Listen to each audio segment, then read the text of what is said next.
నమస్తే viewers. Diet పాటించడం చూసాం. డైట్‌తో పాటు ఎక్సర్‌సైజ్ చేస్తున్న వాళ్ళని చూసాం. అండ్ పోస్ట్ కోవిడ్ తర్వాత చాలామంది డైట్ చేంజ్ చేశారు. దానికి తగ్గట్టు ఎక్సర్‌సైజ్ కూడా స్టార్ట్ చేశారు. వెయిట్ కూడా లాస్ అవుతున్నారు. So, okay. All happies. ఇదంతా పక్కన పెడితే పాపం ఒక కేటగరీ ఆఫ్ పీపుల్ ఉన్నారు. ఒక సెక్షన్ పీపుల్ ఉన్నారు. వాళ్ళ గురించి ఎవరు పట్టించుకోవట్లేదని బాధపడుతున్నారు. డైట్ చేంజ్ చేశానండి. ఎక్సర్‌సైజు చేస్తున్నాను. కానీ నా వెయిట్ తగ్గట్లేదు అని. పాపం ఎంతమంది దగ్గర చూపిస్తున్నా వాళ్ళకి ఆ క్వెషన్ మార్క్ ఉండిపోతుంది. అంటే ఏంటి ఒక ఏజ్ తర్వాత వెయిట్ తగ్గలేమా? ఇవన్నీ మాట్లాడదాం. ఇవాళ మనతో ఉన్నారు సమతా తుల్లా గారు. MD in internal medicine and longevity expert. నమస్తే అండి. నమస్తే. So, as I said in my introduction పాపం వాళ్ళనెవరు పట్టించుకోవట్లేదు. వాళ్ళ ఆవేదన ఎవరికీ అర్థం కావట్లేదు. అన్నీ చేస్తున్నానండి. నా పక్కావిడ నేను చేసిన రోజులే డైట్ చేసి 5-6 కేజీస్ తగ్గితే, నేను గ్రామ్స్‌లో కూడా తగ్గలేకపోతున్నాను. మీరు యాక్చువల్లీ రైజ్ చేసిన క్వెషన్ చాలా రిలవెంట్ ఇది. అంటే అందరూ similar kind of nutritional plan ఏమన్నా ఫాలో అయ్యి, same amount of exercise follow అయినప్పుడు ఒక గ్రూప్‌లో అందరం ఒకటేలాగా వెయిట్ లాస్ అవుతామా అనేది చూస్తే అందరికీ అది డిఫరెంట్. హ్మ్. ఒకళ్ళకి పనిచేసిన డైట్ ఇంకొకళ్ళకి పనిచేయదు. ఒకరికి పనిచేసిన ఎక్సర్‌సైజ్ డ్యూరేషన్ ఇంకొకళ్ళకి పనిచేయదు. డిఫరెంట్ టైప్స్ ఆఫ్ ఎక్సర్‌సైజ్‌కి డిఫరెంట్‌గా రెస్పాండ్ అవుతాం గదా! So, there are other factors. అయితే ఇంకేవో ఫ్యాక్టర్స్ ఉన్నాయి. ఉట్టి డైట్, ఎక్సర్‌సైజ్ కాకుండా అవేంటి? Third thing is non exercise activity thermogenesis. Hmm. అంటే ఎక్సర్‌సైజ్ చెయ్యని టైంలో అంటే మిగతా టైంలో మనం పడుకోకుండా ఉన్నప్పుడు ఆ టైంలో మనం ఏం చేస్తున్నాం? ఇప్పుడు ఫర్ ఎగ్జాంపుల్ మనకిట్లా కూర్చొని చేసుకునే జాబ్స్ ఉన్నాయనుకోండి. మార్నింగ్ ఎక్సర్‌సైజ్ చేసిన తర్వాత రిమైనింగ్ టైమ్ అంతా కూర్చొనే ఉంటాం గదా! There is no calorie output. Calorie burn తర్వాత ఏం లేదింకా హ్మ్. మార్నింగ్ చేసిన వర్కౌట్ తర్వాత. That is one factor. Maybe పక్కావిడ రెస్ట్ ఆఫ్ ద టైమ్ అంతా యాక్టివ్‌గానే ఉన్నట్టున్నారు. So, okay. దాన్నే మనం రెలెవెంట్‌గా స్టెప్ కౌంట్ ద్వారా చెప్తాం. రిమైనింగ్ టైమ్ కూర్చున్నప్పుడు ఆబ్వియస్లీ మనం నడవం కాబట్టి ఆ టైంలో స్టెప్ కౌంట్ ఉండదు. హ్మ్. కాబట్టి minimum amount of steps at least 8500 steps per day achieve చేయాలి అంటే దానికి ఇండైరెక్ట్‌గా ఏంటి ఎక్సర్సైజ్ చేయని టైంలో యాక్టివ్‌గా ఉండాలి. ఎక్కువ సేపు కూర్చొని ఉండకూడదు అనేది. లేదు నేను నాది డెస్క్ జాబ్. నాకు దీనికి ఒక సొల్యూషన్ చెప్పండి అంటాం. సో, అట్‌లీస్ట్ 1 అవర్‌లో ఫ్యూ స్టెప్స్ అయినా నడవాలి. హ్మ్. 1 అవర్‌లో 250 స్టెప్స్ అయినా నడవాలి. Something like that. Yeah! Active minutes అనేది పెట్టుకోవాలి. హ్మ్. 60 మినిట్స్‌లో ఫ్యూ మినిట్స్ అయినా యాక్టివ్‌గా ఉండాలి. హ్మ్. 2, 3 అవర్స్ టుగెదర్ అలాగే కూర్చొని ఉంటాము అంటే so, that is one thing which is affecting. కానీ ఇప్పటిదాకా చెప్పారు గదా! హ్మ్. రోజులో ఒక 30 మినిట్స్ వాక్ చేస్తే సరిపోతది. బ్రిస్క్ వాక్ అయినా హ్మ్. సరిపోతది. అంటే ఇవన్నీ మిత్తా? ఇవన్నీ వర్కౌట్ అవ్వవా? ఎక్సర్‌సైజ్ డిఫరెంట్ ఫార్మ్స్ కదా! హ్మ్. ఇవాళ డైలీ సెడెంటరీగా అసలు ఎక్సర్‌సైజ్ చేయని వ్యక్తికి నువ్వు ఇవాళ సడెన్‌గా 1 అవర్ ఆఫ్ ఎక్సర్‌సైజ్ చేసి, అది చేసి, ఇది చేసి అంటే బాడీ నెక్స్ట్ డే టైర్డ్ అయిపోయి పడుకుంటాడు. Next day he can't do it. బిగినర్స్‌కి to start somewhere what is the basic thing? Yeah! Cycling గాని, స్విమ్మింగ్ గాని, యోగా గాని, వాకింగ్ గాని. Minimum 30 minutes per day at least 5 days a week. Hmm. ఇది కూడా చేస్తున్నాం. అలవాటయిపోయింది.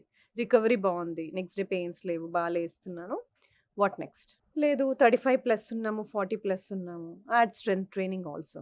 ఎందుకంటే ఇది చాలా సార్లు చెప్పాను గూడా. హ్మ్. మనం 40 ఇయర్స్ తర్వాత every year we lose at least 1% of muscle mass. Yeah! ఆ మసిల్ తగ్గుతూ ఉన్నప్పుడు ఏజ్ రిలేటెడ్ మసిల్ లాస్ వచ్చినప్పుడు ఆల్ ఏజ్ రిలేటెడ్ డిసీజెస్ వచ్చేస్తాయి. హ్మ్. లైక్ ఆస్టియోఆర్థరైటిస్, కార్డియోవాస్కులర్ గుండె జబ్బులు, type 2 diabetes, cholesterol issues, hypertension ఇవన్నీ. So, one way of preventing or delaying it is preserve muscle mass. ఎలా preserve చేస్తావు? Resistance training గాని, strength training గాని చేస్తూ. అది at least 3 days a week add చేసుకోవాలి. This is one thing. ఇంతకుముందు ఎందుకు మనం ఎక్సర్సైజ్ చేసినా, డైట్ చేసినా వేరే కారణాలేంటి అని డిస్కస్ చేస్తున్నాం కదా! వన్ హ్మ్. Is non exercise activity thermogenesis. హ్మ్. అది కాకుండా స్లీప్‌ని అడ్రెస్ చేస్తున్నామా లేదా? హ్మ్. మార్నింగ్ అంతా ఎక్సర్సైజ్ చేస్తున్నావు, న్యూట్రిషన్ కరెక్ట్ ఫాలో చేస్తున్నావు. రాత్రి పడుకుంటేనే కదా బాడీ రిపేర్ అయ్యేది. ఆ టైంలోనే కదా రిపేర్ జరుగుతది. మనకు స్లీప్‌లో 4 సైకిల్స్ ఉంటాయి. హ్మ్. Light sleep, deep sleep, REM sleep, NREM sleep అని. హ్మ్. ఫస్ట్ మనం ఆర్‌ఈఎం స్లీప్‌లోకెళ్తాం. హ్మ్. అది చాలా కొంచెం లైట్‌గా ఉంటది ఆ స్లీప్. అదొక 2, 3 అవర్స్ అయిన తర్వాత మనం NREM sleep, non rapid eye movement స్లీప్‌లోకెళ్తాం. That is the deep sleep. Okay. ఆ టైంలో all human growth hormone release అవ్వడము, రిపేర్ జరగడము, మసిల్ మార్నింగ్ చేసిన మసిల్‌లో ప్రోటీన్ సింథసైజ్ అవ్వడము, హ్మ్. రెస్టోర్ అవ్వడము ఆ టైంలో జరుగుతది. హ్మ్. అంటే డీప్ స్లీప్ ఈస్ ఇంపార్టెంట్. అయితే అందరము going through the deep sleep? లేదు. ఇప్పుడు చాలా మందికి నేను స్లీప్ అసెస్ చేయడానికి డిఫరెంట్ టెస్ట్ చేస్తాము, లేదా వేరియబుల్స్ యూస్ చేస్తాం. ఐ సీన్ దెమ్ కదా, అట్లీస్ట్ మన ఫుల్ పడుకునే లెంత్ ఆఫ్ పీరియడ్లో 50% ఆఫ్ ద టైం మనం డీప్ స్లీప్లో స్పెండ్ చేయాలి, అంటే ఎన్ఆర్ఈఎంలో స్పెండ్ చేయాలి. అలా చేస్తున్నామంటే that means we're recovering well. మనకు తెలియదు, మనం పడుకునే ఉంటాం, ఆ సైకిల్స్ ఎలా అవుతున్నాయి, అసలు మనం దాంట్లోకి వెళ్తున్నామా లేదా మనకు తెలియదు. అవి ఎలా అసెస్ చేస్తాము? Some form of testing methodologies. So that thing, sleep should be corrected. కొంతమంది ఈ డౌట్స్ కూడా అడుగుతారు, what is the minimum sleep, ఎంత పడుకోవాలి? So it can be from 6 to 8 hours. Excessive is dangerous, less than 5 hours also is dangerous. 6 to 8 hours optimum. Okay, 6 to 8 hours అన్నారు, నేను 6 hours night పడుకొని 2 hours afternoon పడుకోవచ్చు అంటారు. It's up to you. కానీ interruption లేకుండా ఒక 5 to 6 hours పడుకోవాలి, interruption లేకుండా, మధ్యలో లెగకుండా. So that is one thing. So sleep, non exercise activity, thermogenesis. And fifth thing is stress. Stress management లేకపోతే, స్ట్రెస్ అందరికీ ఉంటుంది, మేనేజ్ చేసుకోవాలి. అప్పుడప్పుడు ఉండే స్ట్రెస్సెస్ ఓకే, ఇప్పుడు పాడ్కాస్ట్కి వస్తున్నాం, కొంచెం టెన్షన్గా ఉంది, కెమెరా ఫేస్ చేయాలి, ఇలాంటివి ఓకే. ఎగ్జామ్ వస్తుంది, అలాంటివి ఓకే. కానీ ఎవ్రీడే ప్రతి ఈవెంట్ని, ప్రతి మూమెంట్ని స్ట్రెస్ఫుల్గా తీసుకొని ఉండే వాళ్ళని చూస్తూ ఉంటాం. ప్రొలాంగ్ స్ట్రెస్, మీరు అన్నది కరెక్ట్. అప్పుడప్పుడు వచ్చే stress fine, prolong stress, long term stress, క్రానికల్గా అసలు స్ట్రెస్లో ఉన్నప్పుడు, లైక్ ఫ్యామిలీ ఇష్యూస్ కానీ, ఫైనాన్షియల్ ఇష్యూస్ కానీ, వర్క్ రిలేటెడ్ క్రానిక్ స్ట్రెస్లో ఉన్నప్పుడు మనకి స్ట్రెస్ హార్మోన్ కార్టిజాల్ ఉంటుంది కదా, అది రెగ్యులేట్ అవుతుంది. కానీ మనం క్రానిక్ స్ట్రెస్ ఉన్నప్పుడు అది కొంచెం కొంచెం కొంచెం కొంచెం ఎలివేట్ అవుతూ పోతుంది. అది ఎలివేటెడ్ కార్టిజాల్ మనకి బాడీకి మంచిది కాదు. వెయిట్ గెయిన్ అవుతాము, డిప్రెస్డ్గా ఫీల్ అవుతాము, ఇలాంటివి ఉంటాయి. కాబట్టి stress management, sleep, non exercise activity, thermogenesis, NEAT also are important, along with food and exercise to maintain healthy body weight. So ఇవి పాటించి చూస్తే మేబీ మీరు ఒక్కసారి వెయిట్ తగ్గే సూచనలు ఏమో కనిపిస్తాయేమో. అండ్ ఇంకొకటి ఇందాక అడుగుదాం అనుకున్నా మీరు చెప్తున్నప్పుడు, వర్కౌట్ తర్వాత ఐ వాస్ టోల్డ్, అంటే నా యోగా టీచర్ చెప్పారు, ఫ్యూ అంటే జిమ్ మాస్టర్స్ కూడా చెప్పారు, ఇమీడియట్లీ ఆఫ్టర్ ఎక్సర్సైజ్ ఒక 15 to 20 minutes ఆర్ 15 minutes ఒక న్యాప్ తీసుకుంటే వెయిట్ లాస్ కానీ, లేకపోతే నువ్వు ఎందుకైతే వర్కౌట్ చేసావో మజిల్ బిల్డ్ కాదంటే అది ఎక్కువ హెల్ప్ అవుతుంది, ఇంకా ఫాస్ట్ అవుతుంది అని. How far this is true? స్లీప్తో మసిల్ రికవరీ అవుతుంది అన్నది డెఫినెట్లీ ట్రూ. ఇమీడియట్లీ కానీ అది ఇమీడియట్గా తీసుకోవాలా అనేది ఇప్పుడు లాట్ ఆఫ్ స్టడీస్ ఉన్నాయి. It is not showing so much difference. ఇమీడియట్గా పడుకోవడానికి, నైట్ పడుకోవడానికి ఎక్కువ డిఫరెన్స్ చూపెట్టట్లేదు. అలాగే ప్రోటీన్ ఇంటేక్ కూడా, నువ్వు వర్కౌట్ చేస్తున్నావు, స్ట్రెంథనింగ్ ఎక్సర్సైజ్ చేస్తున్నావు అంటే adequate protein, at least 1.2 grams per kg body weight తీసుకోవాలి అట్లీస్ట్. ఎందుకంటే ఆ మసిల్ రికవర్ అవ్వాలి కదా, you're using muscle to strength train. So protein consumption కూడా ఇంతకుముందు within half an hour తీసేసుకోవాలి protein intake, then only will rebuild, అలాంటి concepts ఉండేవి. But now it is not anymore true, ఎందుకంటే ఎవ్రీడే సైన్స్ ఈజ్ ఎవాల్వింగ్, కొత్త studies వస్తూనే ఉంటాయి. సో ఇప్పుడు లేటెస్ట్ స్టడీస్ ప్రకారం ప్రోటీన్ విత్ ఇన్ 1 hourలో తీసుకోవాలని లేదు, within 24 hours of your exercise you should be consuming the protein that is needed, ఇంతకుముందు మనం చెప్పినట్టుగా. అలాగే నాప్ కూడా, if your covering it in the night time, well fine. ఒకవేళ నైట్ టైం కరెక్ట్గా లేదు అంటే that you can take a nap after your workout or in the afternoon.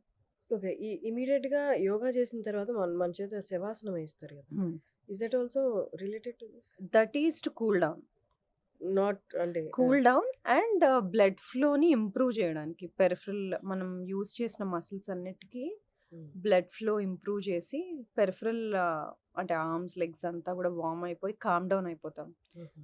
This cool down, ప్రతి exercise, any kind of exercise ఏది చేసినా cool down, stretches are important. కొన్నిసార్లు హడావిడిగా work out చేసేసి కూల్ డౌన్ అవ్వకుండా హడావిడిగా వర్క్ కోసం అలా వెళ్ళిపోతాం, అలా చేయకూడదు. సేమ్ థింగ్ బిఫోర్ ఆల్సో, ముందు కూడా వార్మప్ చేయాలి సో దట్ బ్లడ్ ఫ్లో అడిక్వేట్గా ఉంటుంది మసిల్స్లోకి, and then you will be able to do the workout. Same thing after workout also you should cool down. ఈ మధ్య కాలంలో రిలేషన్షిప్లో ఉన్న వాళ్ళు కానీ, వర్క్లో ఉన్న వాళ్ళు కానీ, లేదా కొన్ని professions they need it, shouting అనేది, ఎక్కువ గొడవలు పడుతూ ఉండడం అనేది, దట్స్ దట్, అంటే మీరు లాజివిటీ ఎక్స్పర్ట్ కాబట్టి, shouting leads to ageing, is that true? స్ట్రెస్ఫుల్గా ఉండడం డెఫినెట్లీ లీడ్స్ టు ఏజింగ్. స్ట్రెస్ని అందరూ విధాలుగా చూపెడుతుంటారు. పార్ట్నర్స్ మీద అరవడం కానీ, చిరాగ్గా ఉండడం కానీ, మూమెంట్లో ఉండకపోవడం, మైండ్ఫుల్గా లేకపోవడం, ఎప్పుడు ఇక్కడ ఉన్నప్పుడు నెక్స్ట్ ఏంటి దాని గురించి ఆలోచించడం గానీ, దాని గురించి హడావిడి పడడం గానీ, హ్మ్. ఇది సరిగ్గా కరెంట్ సినారియోలో లేకపోవడం హ్మ్. మైండ్‌ఫుల్‌గా ఇలాంటివి చూస్తుంటాం. సో, డెఫినెట్‌లీ స్ట్రెస్ హ్మ్. Leads to ageing fast. హ్మ్. ఫాస్ట్‌గా ఏజ్ అవుతాం. స్ట్రెస్‌ఫుల్‌గా ఉంటాయి డెఫినెట్‌లీ. హ్మ్. అలాగే సెడెంటరీగా ఏ ఎక్సర్సైజ్ చేయకుండా డే అంతా కూర్చొని ఉన్నా గూడా హ్మ్. ఫాస్ట్‌గా ఏజ్ అవుతాం. ఫాస్ట్‌గా ఏజ్ అవుతాము అంటే ఉట్టి స్కిన్‌లో చేంజెస్ కనబడతాయని కాదు. మన risk of developing age related diseases అన్నీ గూడా ఫాస్ట్‌గా వస్తాయి. Like hmm. టైప్ 2 డయాబెటిస్ గానీ, హైపర్‌టెన్షన్ గానీ, హార్ట్ డిసీజెస్ గానీ, న్యూరో ప్రాబ్లమ్స్ గానీ, డిమెన్షియా ఇలాంటివి గూడా when we are talking about slowing down all age related diseases is hmm. What we are thinking. Not about external features కాకుండా. With words చెప్పాలి అంటే relationship మనం మెడికల్‌గా కాకుండా హ్మ్. నార్మల్‌గా మాట్లాడుకోవాలి అనుకుంటే, ఒకళ్ళ మీద పార్ట్నర్ మీద అరిచినప్పుడు నర్వ్స్ డిస్టర్బ్ అయ్యి, అవి ఎక్సైటెడ్ స్టేట్‌లోకెళ్తాయి. నర్వ్స్ డిస్టర్బ్ అవుతాయి. అవి కూల్ డౌన్ అవ్వడానికి చాలా టైం పడతది. ఇదే కంటిన్యూస్‌గా చేయడం వల్ల, అలా అరుచుకోవడం వల్ల ఒకరి మీద ఒకరు మెంటల్ స్ట్రెస్ వల్ల ఏజింగ్ అనేది ఫాస్ట్ అవుతది. అంటే జబ్బులొస్తాయి ఇంటర్నల్‌గా అది పక్కన పెట్టేసి ఫస్ట్ ఆఫ్ ఆల్ మీ స్కిన్‌లో ఏజింగ్ కనిపిస్తదండి. దీన్ని సొల్యూషన్ చెప్తే అరుచుకునే వాళ్ళు కొంచెం తగ్గుతారేమో. ప్రాబ్లమ్‌ని డిఫరెంట్ వేస్‌లో సాల్వ్ చేసుకోవచ్చు. హ్మ్. సో, అరుచుకోవడం అనేది it's somebody's way of solving a problem. కానీ is it really solving a problem? We don't know. So, అందుకని ఏంటి ప్రయారిటీస్ తెలియాలి. హ్మ్. ప్రాబ్లమ్ సాల్వ్ అవ్వాలా? ఇప్పుడు అరిచేస్తే నాకు కోపం తగ్గుతదా? హ్మ్. అంటే ప్రయారిటీ అక్కడ కోపం తగ్గించుకోవడమా? ప్రాబ్లమ్ సాల్వ్ చేసుకోవడమా? We should prioritise. యాహ్! చాలా సార్లు ప్రయారిటీస్ పక్కన పెట్టేసి అప్పటికప్పుడు we try to gain mental satisfaction. Okay. చేసేసాను. ఇప్పుడు యాహ్! అరిచేసాను. That is just to satisfy somebody's ego or whatever. But doing all that first of all most of the problems don't get solved. Hmm. కానీ additional stresses కదా! The more stress you are giving it to your body it will show on everything. హ్మ్. గట్‌లో గూడా, మైండ్‌లో గూడా, on your skin, on everything. My next question. ఇంతకుముందు వరకు అందరూ పాటించేవాళ్ళు. ఎంత క్యాలరీస్ కౌంట్ చేసుకొని తీసుకోవడం, ఎంత క్యాలరీస్ బర్న్ చేస్తున్నాం అనేది ఇమ్మీడియేట్‌గా చెక్ చేసుకుంటూ ఉంటారు. అలాగే కార్బ్స్ కౌంట్ కూడా. ఇవాళ నేను ఎంత కార్బ్స్ తీసుకున్నాను. ఇవి కాకుండా ఇంకేమైనా ఫ్యాక్టర్స్ ఉంటాయా? అంటే ఇవి 2 నేను కంట్రోల్‌లో పెట్టుకున్నాను. నేను కాలిక్యులేటెడ్‌గా ఉన్నాను అన్నా కూడా వెయిట్ తగ్గట్లేదు. అంటే ఇంకేదైనా ఎక్స్‌టర్నల్ ఫ్యాక్టర్ ఇంకేదైనా అదర్ ఫ్యాక్టర్స్ ఉంటాయా? వెయిట్ మీద హ్మ్. ప్రభావం చూపించేవి? డెఫినెట్‌గా. ఇంతకుముందు క్యాలరీస్ ఇన్, క్యాలరీస్ ఔట్ అని ఉండేది గదా! అంటే మన బాడీకి కావాల్సిన ఎనర్జీ మనం ఎంతైతే ఖర్చు పెడతామో, ఖర్చు పెట్టే దానికన్నా కొంచెం తక్కువ తిని ఎక్సర్సైజ్ చేస్తే హ్మ్. వెయిట్ లాస్ అవుతాము అనేది కాన్సెప్ట్. ఓకే. అలా చేస్తున్న వాళ్ళు తగ్గుతారు కొంతమంది. కొంతమంది తగ్గరు. వై? సో, దీంట్లో కొన్ని సినారియోస్ ఉంటాయి. సో, ఇంతకుముందు చెప్పినట్టుగా స్లీప్‌ని ఆహ్, అడ్రెస్ చేయాలి. సెకండ్ థింగ్ కొంతమందికి న్యూట్రిషన్ డెఫిషియన్సీస్ ఉంటాయి. హ్మ్. అవి కరెక్ట్ చేయాలి. ఫర్ ఎగ్జాంపుల్ ఐరన్ డెఫిషియన్సీ, బి12 డెఫిషియన్సీ, డి డెఫిషియన్సీ అంటే డైరెక్ట్‌గా ఈ డెఫిషియన్సీస్ వల్ల వెయిట్ గెయిన్ అవుతదని చెప్పట్లేదు. హ్మ్. ఈ డెఫిషియన్సీస్ వలన చాలా వరకు మెటబాలిజంలో ఇష్యూస్ ఉంటాయి కాబట్టి వాళ్ళు వెయిట్ తగ్గలేకపోతారు కాబట్టి న్యూట్రిషన్ డెఫిషియన్సీస్ కరెక్ట్ చేయాలి. ఇంకొంతమందిలో స్లీప్ ఎందుకు కరెక్ట్ చేయాలి అన్నానంటే వెన్ క్రానికల్‌గా కొంతమందికి స్లీప్ షెడ్యూల్స్, స్లీప్ సైకిలే ఉండదసలు. ఇవాళ 9 అయితే రేపు 12, ఎల్లుండి 2:00 మళ్ళీ మర్నాడు 10 పీఎం అలా డిఫరెంట్ డిఫరెంట్ టైమ్ స్కెడ్యూల్స్‌లో పడుకునేవాళ్ళు. హ్మ్.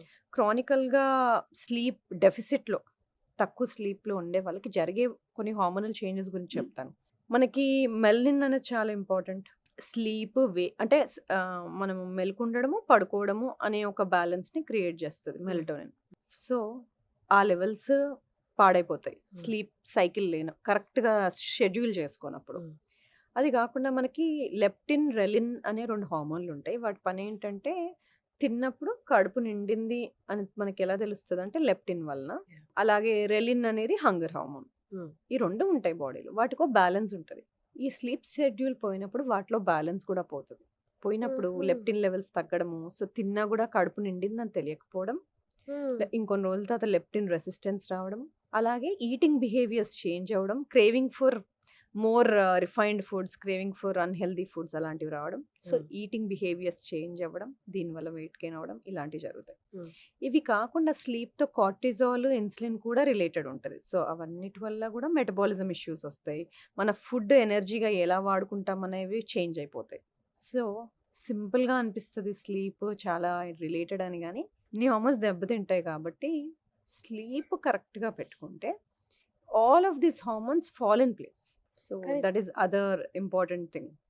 కానీ చాలా మందికి నిద్రలేమి ఉన్న వాళ్ళ పర్సంటేజ్ రోజు రోజుకి ఎక్కువైపోతుంది. Reasons whatever may be the reasons. స్ట్రెస్సా, ఫ్యామిలీ స్ట్రెస్సా ఏదైనా అవ్వచ్చు. నిద్రలేమి ఎక్కువైపోతుంది. దానికి వాళ్ళు ఎక్స్‌టర్నల్‌గా, ఓరల్‌గా టాబ్లెట్స్ తీసుకుంటున్నారు. ఓరల్‌గా టాబ్లెట్స్ తీసుకొని నిద్రపోవడం వల్ల అంటే మీరు చెప్పిన మెకానిజం అంతా ప్రాపర్‌గా వర్కౌట్ అవుతదా? లేకపోతే ఓరల్‌గా తీసుకోవడం వల్ల ఎక్స్‌ట్రా ప్రాబ్లమ్స్ వస్తాయి? కొంతమందికి స్లీపింగ్ పిల్స్ పెట్టవలసొస్తది. సో, స్లీపింగ్ ఇష్యూస్ ఉన్నాయి అంటే కొంతమందికి అబ్‌స్ట్రక్టివ్ స్లీప్ యాప్నియా ఉండొచ్చు. అది అడ్రెస్ చేయాలి. హ్మ్. కొన్ని స్లీపింగ్ డిజార్డర్స్ ఉంటే అవి అడ్రెస్ చేయాలి. అది కాకుండా మీ వర్క్ రిలేటెడ్ బిహేవియర్స్ వలన, లైఫ్ స్టైల్ వలన మీ సర్కేడియన్ రిథమ్ అంటాం కదా! ఈ స్లీప్ వేక్ సైకిల్స్‌ని అది దెబ్బతింటుంది అంటే అది అడ్రెస్ చేసుకోవాలి. హ్మ్. నేను ఒక కేస్ సినారియో చెప్తాను. నా దగ్గరకు షూర్. ఒక క్లయింట్ వచ్చారు. ఆవిడ షిఫ్ట్ వర్క్ చేస్తారు. హ్మ్. అంటే నైట్‌లో వర్క్ చేస్తారు. డేలో షీ హాడ్ టు స్లీప్. తనకి ఇన్‌ఫర్టిలిటీ ఇష్యూ. ప్రెగ్నెంట్ అవ్వట్లేదు ఆవిడ. హుహు. సో, దానివల్ల హార్మోనల్ చేంజెస్ ప్రెగ్నెంట్ అవ్వట్లేదు. దెన్ తన హిస్టరీ అంతా తీసుకున్నాక నేనొకటి అడిగాను. "నువ్వేమైనా చేస్తావా? నువ్వు ప్రెగ్నెంట్ అవ్వడానికి నేను చెప్తే" అని అడిగాను. Hmm. Okay. How far she is ready అని. Ah! How ah! Far she is ready to become pregnant. Okay. Ah! I want to give my 100% ah! అన్నాను. నేనన్నాను, "నీ లైఫ్ స్టైల్‌ని సెట్ చేస్తే చాలా చేంజెస్ జరుగుతాయి. There are chances of you becoming బెటర్‌గా feel అవుతావు నువ్వు first thing. Are you hmm. Ready to do those changes" అంటే యెస్ అన్నాను. హ్మ్.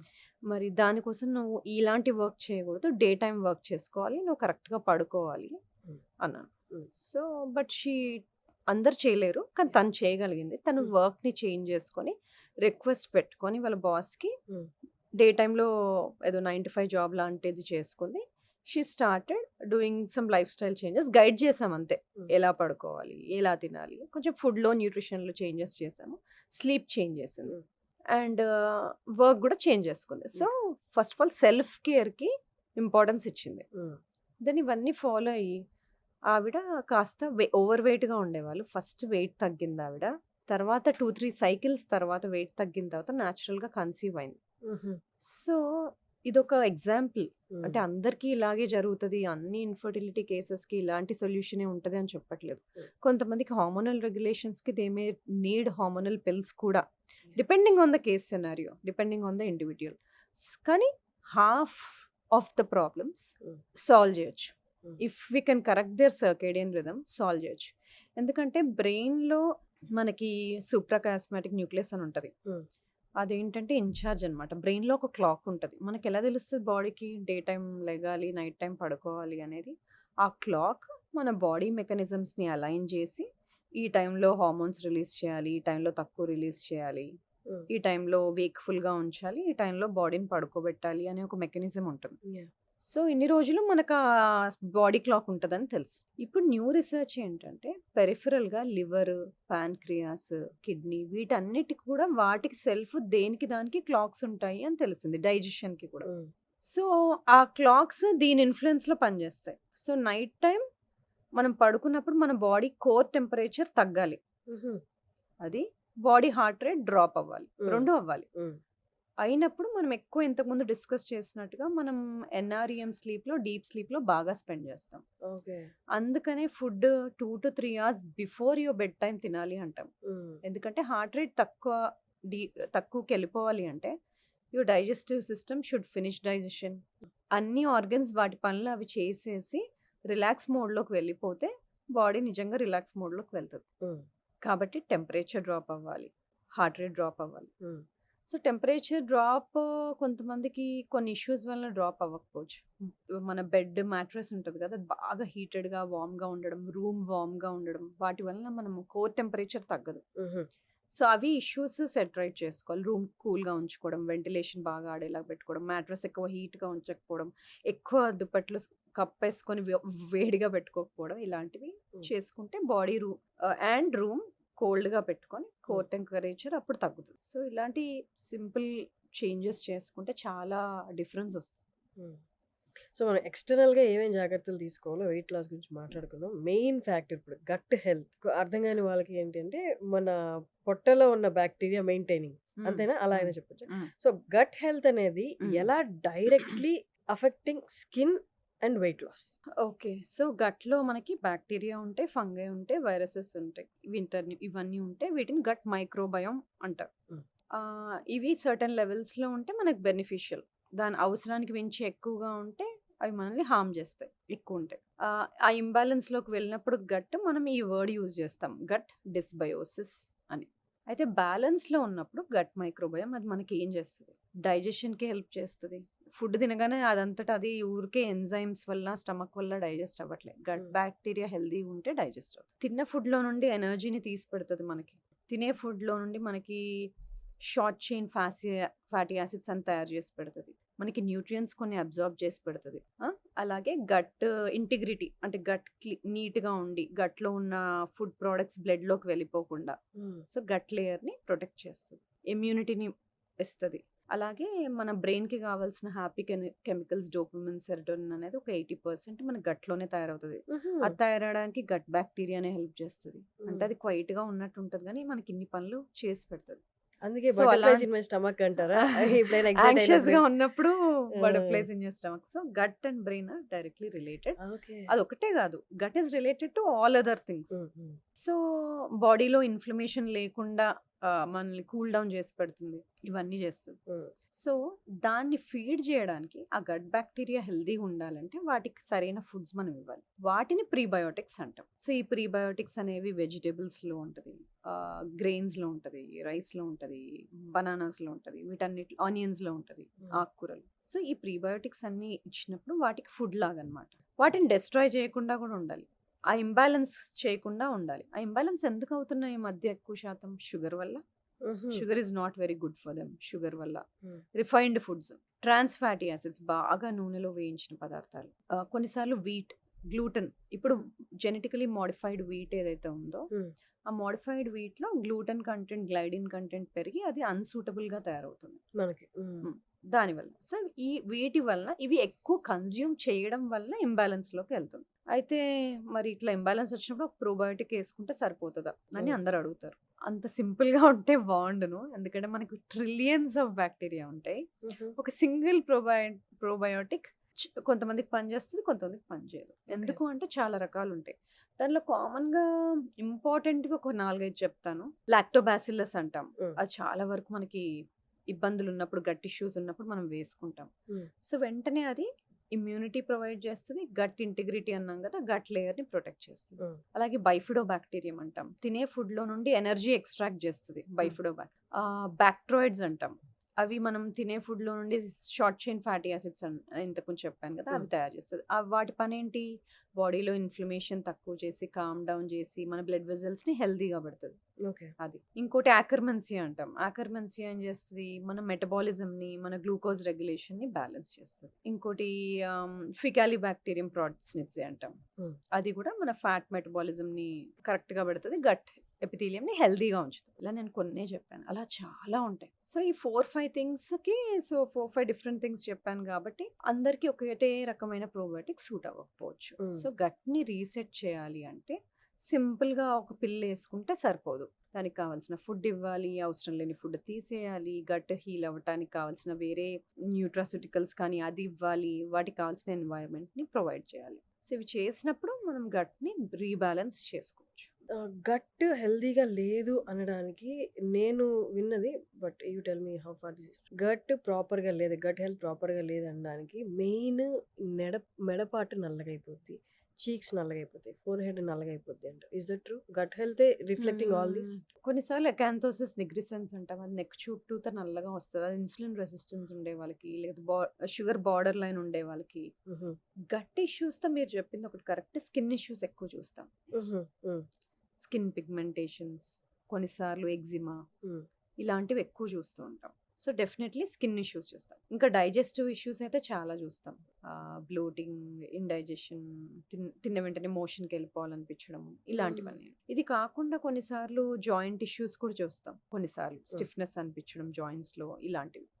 మూడ్ డిస్టర్బెన్సెస్, యాంగ్జైటీగా, డిప్రెస్డ్‌గా అనిపించడం. నేను డిప్రెషన్ గురించి చెప్పట్లేదు. డిప్రెస్డ్ మూడ్ గురించి చెప్తున్నాను. హ్మ్. అలా అనిపించడం. మూడ్ డిస్టర్బెన్సెస్ ఇలాంటివి కూడా ఉంటాయి. హ్మ్. సో, గట్ హెల్త్ బాలేదని చెప్పడానికి ఇలా వేరే వేరే సింప్టమ్స్ ఉండొచ్చు. అండ్ ఇంకొకటి మెయిన్ అపోహ ఏంటి అంటే, గట్ హెల్త్ అనేది లావుగా ఉన్న వాళ్ళకి బాగుండదు.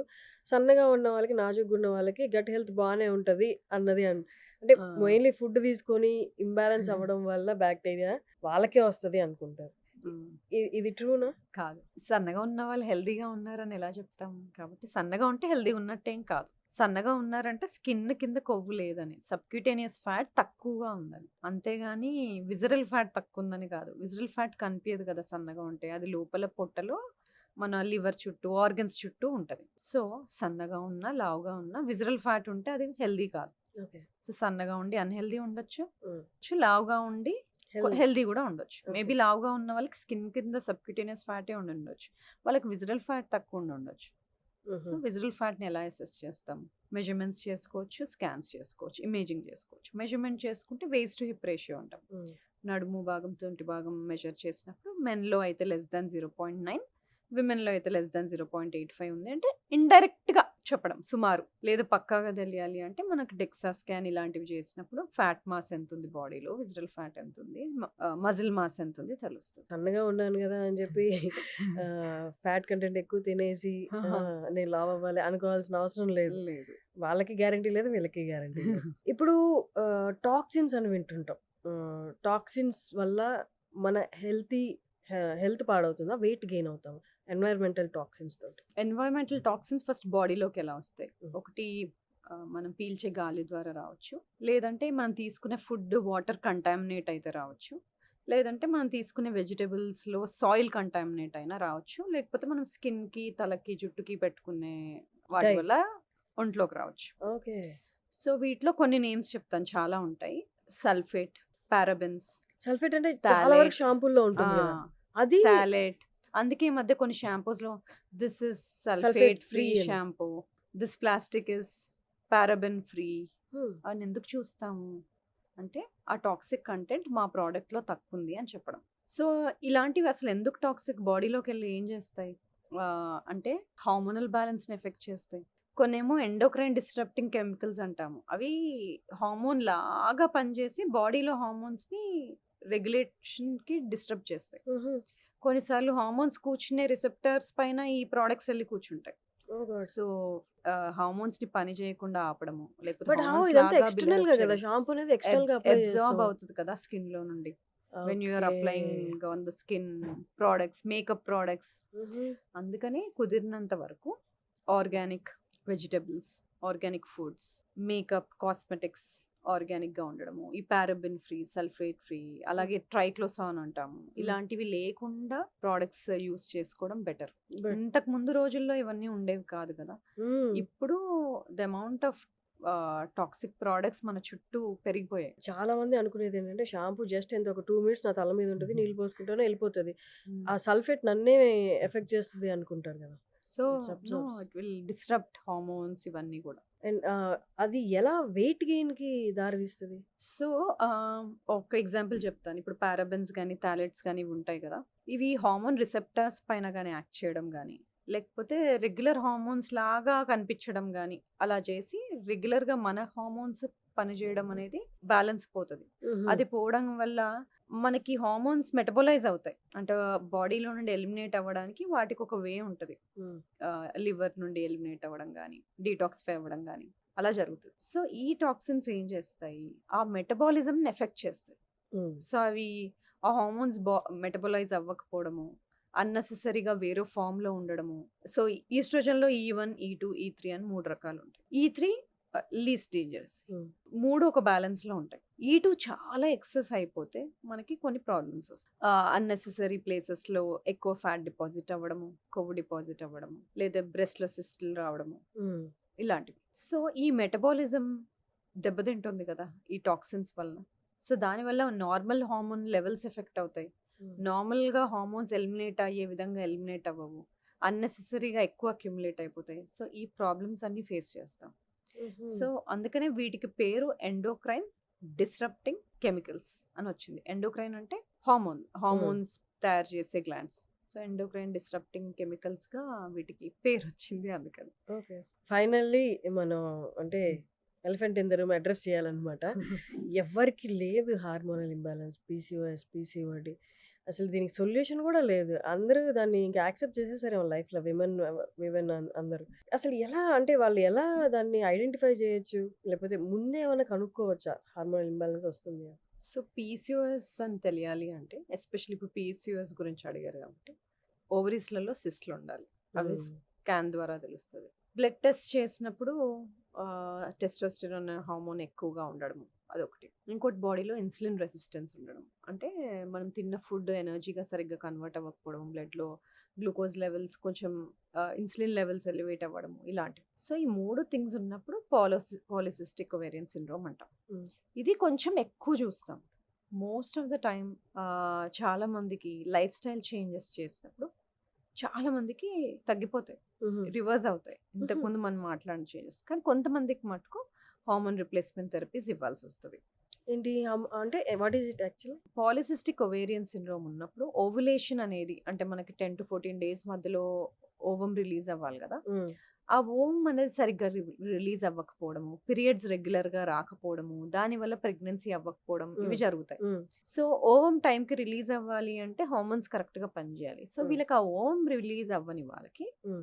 ప్రెగ్నెన్సీ ప్లాన్ చేస్తున్న వాళ్ళకి కొంతమందికి ట్రీట్మెంట్ అవసరం పడతది. హుహు. ప్రతిసారి ఓన్లీ లైఫ్ స్టైల్ చేంజెసే చేసుకుంటాను. నేను డాక్టర్ దగ్గరికి వెళ్ళను అని అనడానికి లేదు. హ్మ్. హ్మ్. సో, పీసీఓఎస్ సస్పెక్ట్ చేస్తుంటే మీకు ఇలాంటి సింప్టమ్స్ ఉంటే లైక్ రెగ్యులర్‌గా సైకిల్స్ రావట్లేదు.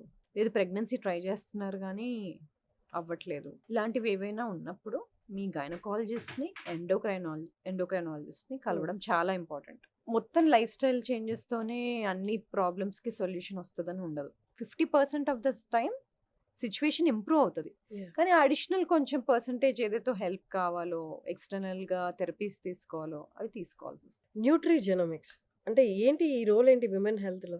న్యూట్రిజెనోమిక్స్ అంటే మన డీఎన్ఏ అనలైజ్ చేసినప్పుడు అది మన ఫుడ్ ఎలా ఇన్‌ఫ్లుయెన్స్ చేస్తుంది? మన బాడీలో ఎంజైమ్స్ సఫిషియెంట్‌గా ఉన్నాయా లేదా? మనకు పర్టిక్యులర్ న్యూట్రియంట్ డెఫిషియన్సీస్‌కి మనం ఏమైనా ఎక్కువ రిస్క్‌లో ఉన్నామా? హుహు. ఎక్కువ డిసీజ్ రిస్క్ ఏమైనా ఉందా? ఎటువంటి మెడిసిన్స్ ఎక్కువగా పనిచేస్తాయి? ఇవన్నీ తెలుస్తాయన్నమాట. ఫర్ ఎగ్జాంపుల్ కొంతమందికి కొ కొన్ని ఎంజైమ్స్ కరెక్ట్ అడిక్వేట్ లెవెల్స్‌లో ప్రొడ్యూస్ అవ్వవు. Hmm. Because of the gene modification వల్ల. హుహు. ఎస్ఎన్‌పి అనే వర్డ్ ఒకటి యూజ్ చేస్తాం. న్యూక్లియోటైడ్ పాలిమార్ఫిజం అని. Single nucleotide polymorphism. అంటే జీన్స్‌లో కొన్ని తరహా మార్పులు జరిగినప్పుడు ఎంజైమ్ ఉండాల్సినంత లెవెల్‌లో లేకపోవడం, ఇన్‌సఫిషియెంట్ లెవెల్స్‌లో ఉండడము, డిక్రీజ్ లెవెల్స్‌లో ఉండడం ద్వారా కొన్ని న్యూట్రియంట్స్ కరెక్ట్‌గా ప్రొడ్యూస్ అవ్వవు. కొన్ని న్యూట్రియంట్స్ లెవెల్స్ కరెక్ట్‌గా ఉండవు. సో, హ్మ్. అలాంటి వాటికి కొంచెం న్యూట్రిషన్ ఫుడ్ ద్వారా గానీ, సప్లిమెంట్ ద్వారా గానీ వాళ్ళకి స్పెషల్‌గా ఎక్కువ కాలం ఇవ్వాల్సుంటది. ఓకే. సో, ఇలాంటి ఒక డిఫరెన్స్ జెనెటిక్‌గా తెలుసుకోవడం మనం న్యూట్రిజెనోమిక్స్ అంటాం. అంటే okay. Effect of jeans on food and okay. Effect of food on jeans. So, ఇది విమెన్‌లోనే గాదు మెన్‌లో గూడా ఈక్వల్లీ ఇంపార్టెంట్. హుహు. సో, ఇప్పుడు కొంతమందికి చూస్తే బయోటిన్ ప్రొడ్యూస్ అయ్యే ఎంజైమ్స్ కొంతమందికి తక్కువగా ఉంటాయి. సో, వాళ్ళకి బయోటిన్ ఎక్కువగా ఉండే ఫుడ్స్ హ్మ్. లేకపోతే కొన్నిసార్లు సప్లిమెంట్స్ ఇవ్వాల్సుంటది. హుహు. So, this is one example. హ్మ్. సో, అలాగా న్యూట్రియంట్స్ మన బాడీలో తక్కువగా ఉంటున్నాయి అంటే వాటికి జెనెటిక్ కాజ్ ఏమైనా ఉందా? హ్మ్. జెనెటికల్లీ డీఎన్ఏలో చేంజెస్ ఏమైనా ఉండి అవి కరెక్ట్ తరహాలో యాక్టివేట్ అవ్వట్లేదా? ప్రొడ్యూస్ అవ్వట్లేదా? అనేది తెలిసినప్పుడు మనం వాళ్ళకి గైడెడ్ న్యూట్రిషన్ ఇవ్వగలుగుతాం. హ్మ్. దీన్ని న్యూట్రిజెనోమిక్స్ అంటాం. ఈ మధ్య రీసెంట్‌గా చాలామంది సెలబ్రిటీస్ దీన్ని ఆప్ట్ చేసుకోవడం చూసాను. మీరు చెప్పండి హౌ ఫార్ అంటే ఇది అందరికి సూటబులే కదా అని. డైరెక్ట్ న్యూట్రి సప్లిమెంట్సా? లేకపోతే వైటమిన్ సప్లిమెంట్స్ డైరెక్ట్ ఆహ్, అదే సెలైన్ లాగా ఐవీలో ఎక్కిచ్చేసి ఎక్కిచ్చేసుకోవడం. ఆ! అది అందరికి సూటబుల్లా? Is that safe? IV nutrition ఇస్తున్నప్పుడు వాళ్ళకి డెఫిషియన్సీస్ ఏమైనా ఉన్నాయా? అవి తెలుసుకోవడం ఇంపార్టెంట్. ఇంకోటి ఏంటి? What is the goal? Hmm. ఎందుకు తీసుకుంటున్నారు? To improve certain things. So, goal ఏంటి? న్యూట్రిషన్ మీకు ఇంబాలెన్స్డ్‌గా ఉందా? Hmm. Are you are unable to get that to oral vitamins.